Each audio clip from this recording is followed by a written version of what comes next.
kàddu dafa daal di dénoncer manquement yi nga xamante ni daf ko jàpp ay manquement yu grave yoo xamante ni am na fekk nga ci nga xamante ni moo di ci gouvernance am yoo xamante ne nii daf koy daal di dénoncer sévèrement mu nekk loo xamante ne nii moom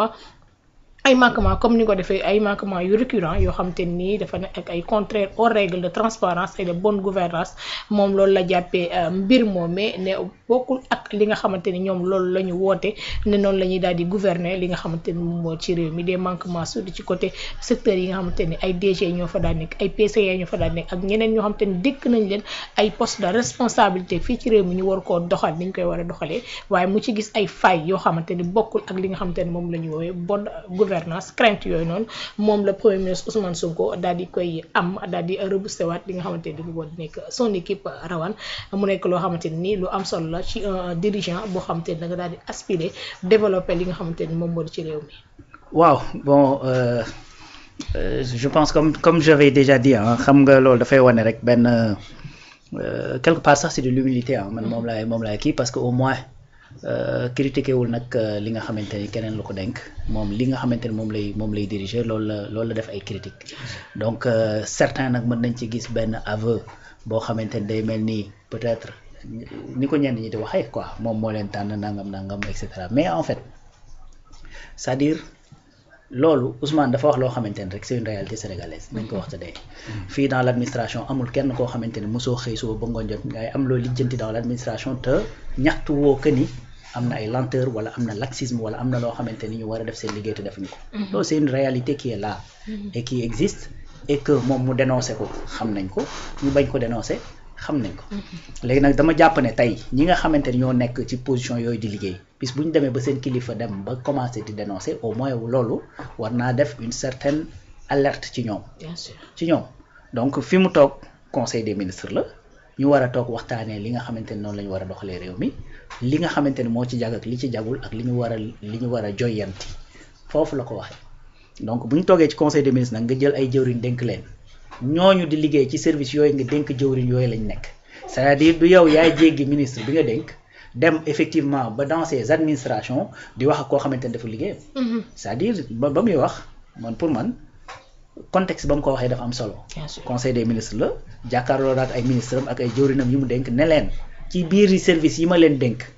man aw ma tànk boo xamante ni war naa mën di doxal sama bopp di dugg bureau kenn ku ci nekk di ko lijjanti. yéen a fa nekk am ngeen ay services yuy doxal loolu faites en sorte que lañ fa war a doxal comme liggéey ñu doxal ko parce que loolu mooy dëgg.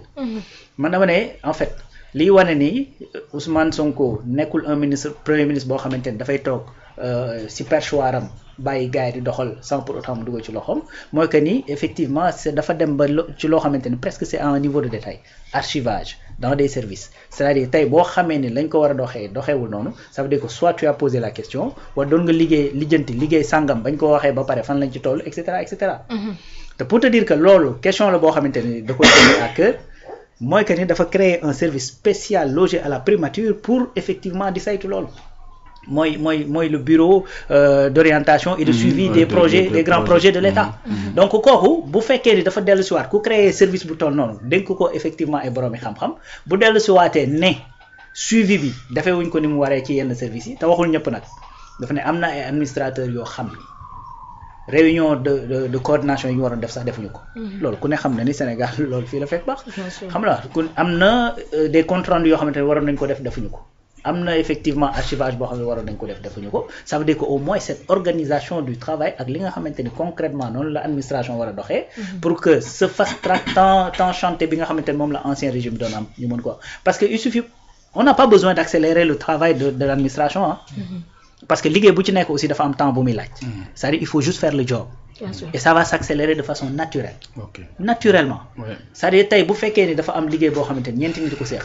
kenn ki dem di nekk di nooyal keneen ki maanaam di wut ay tappale bu ko ñaan ñi doo mu seqee bu ñu waree def seen doole def doole ñaan ñi ci des liggéey bi dafay soit day na sooxe dana yéex a pare ça du am efficience. efficacité sax du ko am bay am efficience déjà n'est-ce pas te tu peux pas avoir un état qui te dit que ni maintenant sama politique dama koy axé ci gestion axée sur les résultats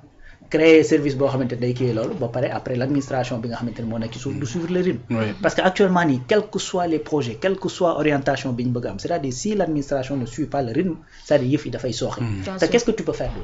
da ngay ñëw def décret ne dàq naa leen ñëpp tu peux pas. Qui va les remplacer.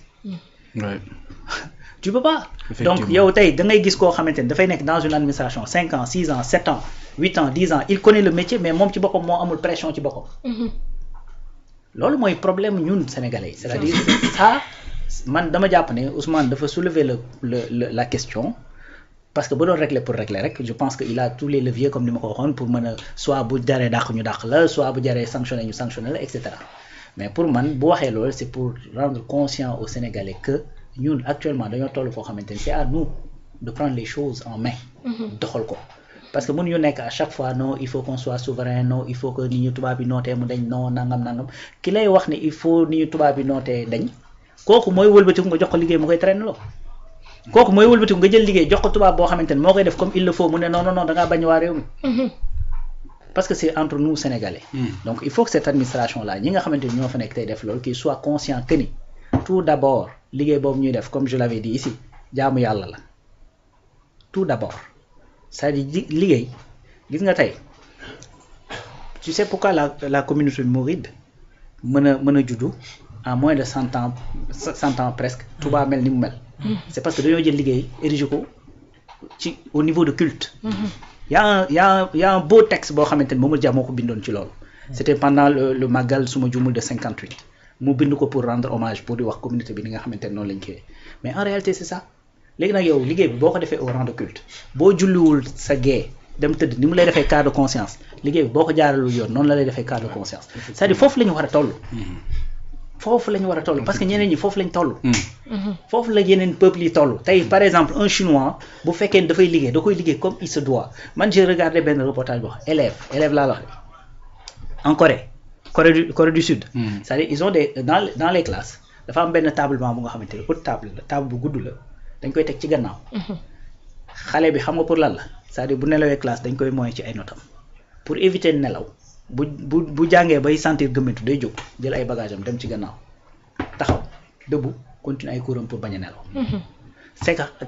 te prof bi du ko dee demal ci gannaaw de moom mooy jugal boppam c'est-à-dire xale boobu ci boppam déjà à bas âge def nañ ci moom benn culture boo xamante ni mooy que ni moom ci boppam mooy mettre la pression pour mën a yegg effectivement ci fi nga xamante ni mooy objectif am effectivement. Mais ñun il faut que loolu ñu kii ci moo tax sànq quand on a parlé de l'histoire de l'éducation ma ni tey nii loolu c'est une question centrale.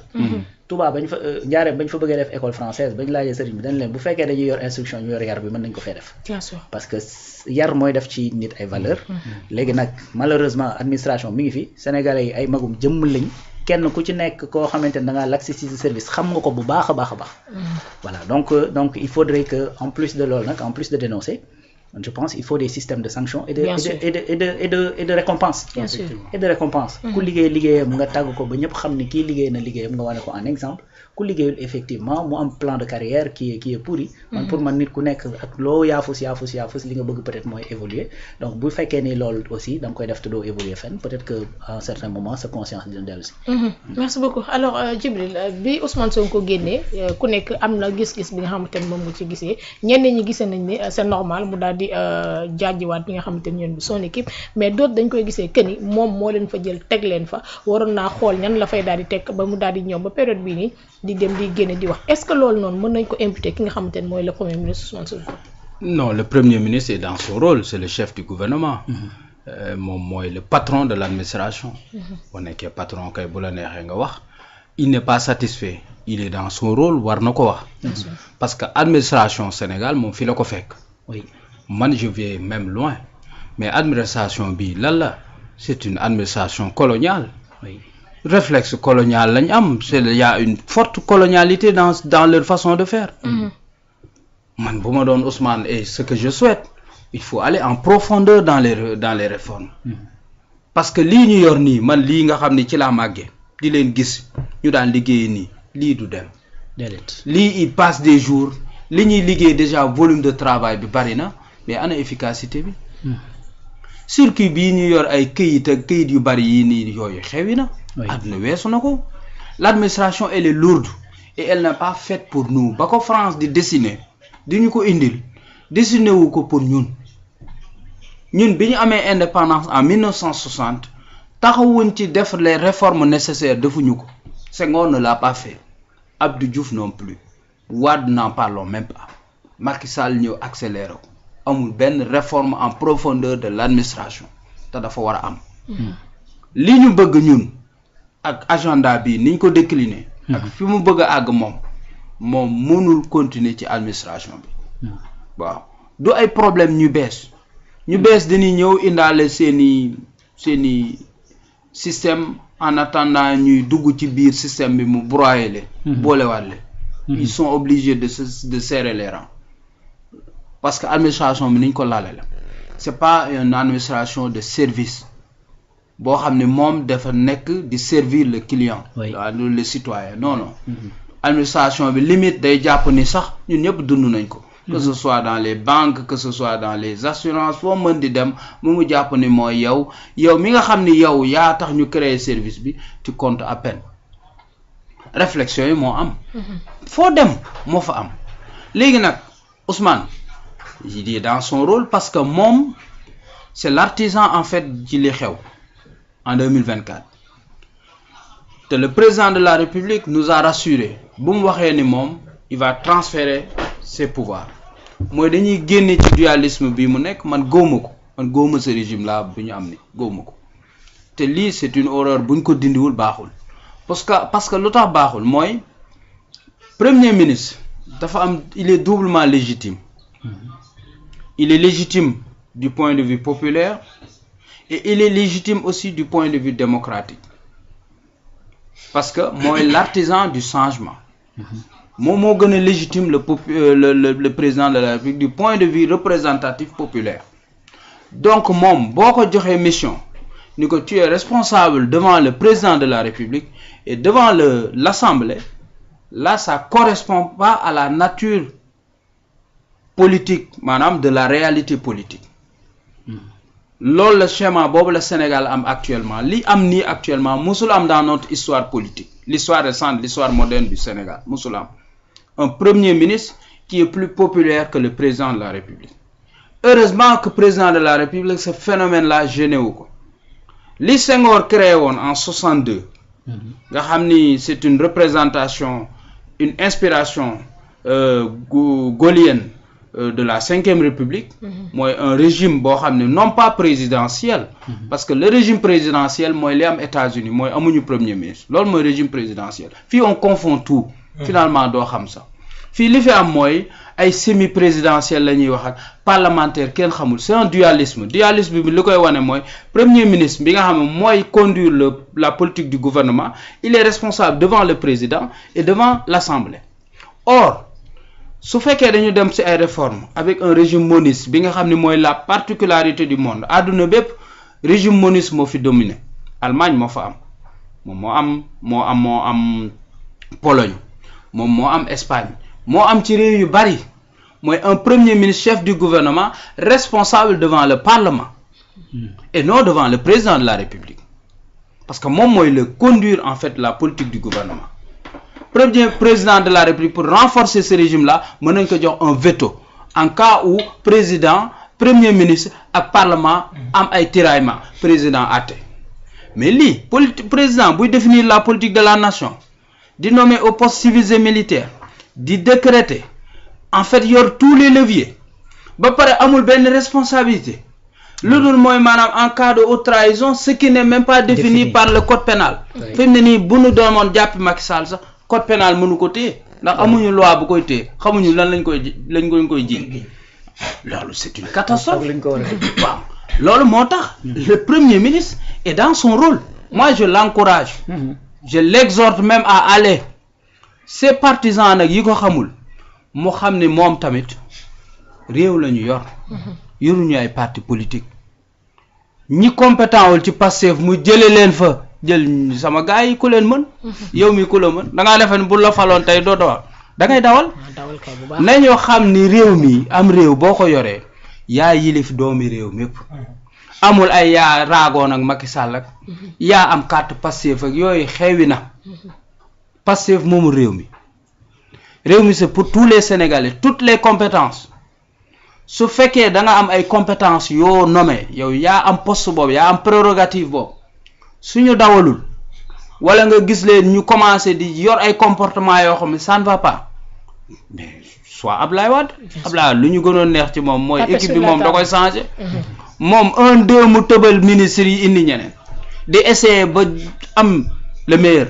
parce que loolu mooy la responsabilité de état moo am responsabilité wëri doomam yu jigéen yi ak yu góor ñi ci gën a xarañ citoyen mën naa am baaxam nga ubbil ko ay portail naan ko tàbbal fa sa CV loolu du rôle citoyen